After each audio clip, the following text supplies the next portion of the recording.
নমস্কাৰ, আজি হৈছে 2 মাৰ্চ। অসমৰ লগতে ভাৰতৰ বিভিন্ন প্ৰান্তৰ পৰা আজি ৰাতিপুৱাৰ কেইবাটাও খবৰ আহি পৰিছে। এই মুহূৰ্তত জনাইছোঁ আজিৰ প্ৰথমটো খবৰ। ৰাজ্যবাসীৰ বাবে ভাল খবৰ। কেতিয়া লাভ কৰিব লাখপতি বাইদেউৰ ধন? মুখ্যমন্ত্ৰী ডক্টৰ হিমন্ত বিশ্ব শৰ্মাই কৰিছে এই সন্দৰ্ভত বৃহৎ ঘোষণা। লাখপতি বাইদেউ আঁচনিৰ হিতাধিকাৰীসকললৈ ভাল খবৰ এই মুহূৰ্তত আহি পৰিছে। কেতিয়া লাভ কৰিব লাখপতি বাইদেউ আঁচনিৰ ধন, ইয়াক লৈ প্ৰশ্ন উত্থাপিত হৈছে। আৰু এই সন্দৰ্ভত ৰাজ্যৰ মুখ্যমন্ত্ৰী ডক্টৰ হিমন্ত বিশ্ব শৰ্মাই কৰিছে বৃহৎ ঘোষণা যে অহা 1 এপ্ৰিলৰ পৰা আৰম্ভ হ'ব প্ৰক্ৰিয়া। বিহালীৰ পৰা আৰম্ভ হ'ব এই প্ৰক্ৰিয়াৰ শুভাৰম্ভণি। আৰু মুখ্যমন্ত্ৰীৰ অফিচিয়েল জন্মদিন 1 এপ্ৰিলত বিহালীবাসীলৈ উপহাৰ প্ৰদান কৰা হ'ব।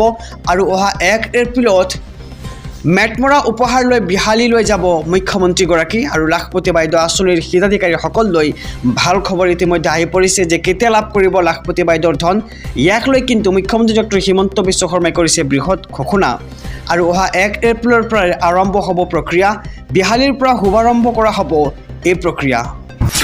এই মুহূৰ্তত জনাইছোঁ আজিৰ দ্বিতীয় নম্বৰ খবৰটো। ৰাজনৈতিক প্ৰেক্ষাপটৰ এটি ডাঙৰ খবৰ। 2026 চনত বিজেপিক বয়কট, নালাগে আমাক অৰুণোদয় আঁচনি, আমি প্ৰাপ্য বিচাৰিছোঁ। 2026ত বিজেপিৰ বিৰুদ্ধে কৰা হ'ব ভোট বৰ্জন। চৰকাৰৰ অৰুণোদয় নালাগে বুলি হুংকাৰ দিলে মধ্যাহ্ন ভোজনৰ কৰ্মচাৰীয়ে। আমি ভিক্ষা মগা নাই, আমি আমাৰ প্ৰাপ্য বিচাৰিছোঁ বুলি এতিয়া হুংকাৰ প্ৰদান কৰিছে চৰকাৰক। আমাৰ প্ৰাপ্য নাপালে 2026ত আমি ভোট বৰ্জন কৰিম। মহানগৰীৰ চৰচলত কাঁহী বাতি বজাই মধ্যাহ্ন ভোজন সংস্থাৰ এই প্ৰতিবাদ। নেতা মন্ত্ৰীৰ একাপ চাহ খোৱা পইচা আমি দৰমহা হিচাপত পাওঁ বুলি তেওঁলোকে এতিয়া ক্ষোভ প্ৰকাশ কৰিছে। সময়মতে মাননি দিয়াৰ দাবীৰে এই প্ৰতিবাদ তেওঁলোকৰ। আৰু 9,000 টকালৈকে বৃদ্ধি কৰিব লাগিব মধ্যাহ্ন ভোজনৰ কৰ্মচাৰীৰ মাননি। 2026ত বিজেপিৰ বিৰুদ্ধে কৰা হ'ব ভোট বৰ্জন। চৰকাৰৰ অৰুণোদয় আঁচনি নালাগে বুলি হুংকাৰ দিলে মধ্যাহ্ন ভোজনৰ কৰ্মচাৰীসকলে। আহিছোঁ আন এক খবৰৰ মাজলৈ। ৰমজান মাহক লৈ চৰকাৰৰ বৃহৎ ঘোষণা। ৰমজানৰ দুৱাৰ বাবে এঘণ্টা পূৰ্বে চৰকাৰী কৰ্মচাৰীয়ে পাব এতিয়া ছুটি। দোৱা কৰিবলৈ ছুটি পাব এইবাৰ চৰকাৰী কৰ্মচাৰীয়ে। এঘণ্টাৰ পূৰ্বে কাৰ্যালয়ৰ পৰা ঘৰমুৱা হ'ব পাৰিব চৰকাৰী কৰ্মচাৰীয়ে। 4 বজাতেই অফিচৰ পৰা ঘৰলৈ যাব পাৰিব এতিয়া কৰ্মচাৰীসকল। আৰু অসুবিধা নোহোৱাকৈ দোৱা কৰিবলৈ এই পদক্ষেপ এতিয়া চৰকাৰৰ। তেলেংগানা চৰকাৰৰ ৰমজান মাহক লৈ বিশেষ ঘোষণা। 2 মাৰ্চৰ পৰা 31 মাৰ্চলৈ এই সুবিধা লাভ কৰিব কৰ্মচাৰীয়ে। আৰু মুখ্যমন্ত্ৰী ৰেৱন্ত ৰেড্ডীয়ে চৰকাৰী কৰ্মচাৰীক লৈ কৰিলে এই বৃহৎ ঘোষণা। আৰু ৰমজান মাহক লৈ চৰকাৰৰ বৃহৎ ঘোষণা। দোৱা কৰিবলৈ এঘণ্টা পূৰ্বে দিয়া হ'ব চৰকাৰী কৰ্মচাৰীসকলক ছুটি।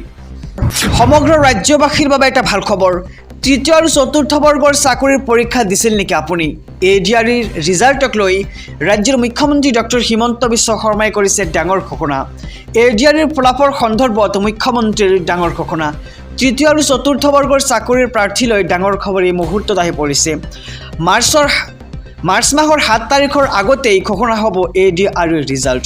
ফেচবুক লাইভ যোগে মুখ্যমন্ত্ৰী ডক্টৰ হিমন্ত বিশ্ব শৰ্মাই কৰিলে ডাঙৰ ঘোষণা। তৃতীয় আৰু চতুৰ্থ বৰ্গৰ চাকৰি কাৰ কাৰ হাতত আছে?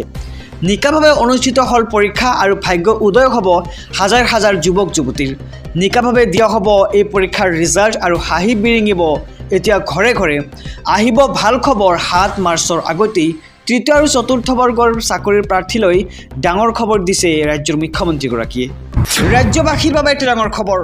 গুগল পে', ফোনপে' ব্যৱহাৰ কৰিলে আপুনি দিব লাগিব অতিৰিক্ত ধন। অনলাইন লেনদেন কৰিলে আপুনি ভৰিব লাগিব অতিৰিক্ত ধন। গুগল পে', ফোনপে' ব্যৱহাৰ কৰিলে দিব লাগিব অতিৰিক্ত ধন। UPIৰে বিনামূলীয়া ধনৰ লেনদেনৰ সুবিধা নাপাব এতিয়া গ্ৰাহকে। মোবাইল ৰিচাৰ্জৰ বাবে গ্ৰাহকৰ পৰা ধন লয় কোম্পানীসমূহে।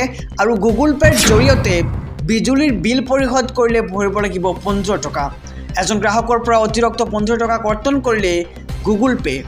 ডেবিট আৰু ক্ৰেডিট কাৰ্ড লেনদেনৰ বাবে প্ৰক্ৰিয়াৰ এই ধন কৰ্তন। আৰু ৰাষ্ট্ৰীয় সংবাদ মাধ্যমত প্ৰকাশ পাইছে এই বিশেষ খবৰটো। এই মুহূৰ্তৰ খবৰ মই জনাইছোঁ যে আপুনি যদি গুগল পে' বা ফোনপে'ত ধনৰ লেনদেন কৰে তেন্তে কিন্তু আপুনি অধিক ধন ভৰিব লাগিব এতিয়াৰে পৰা।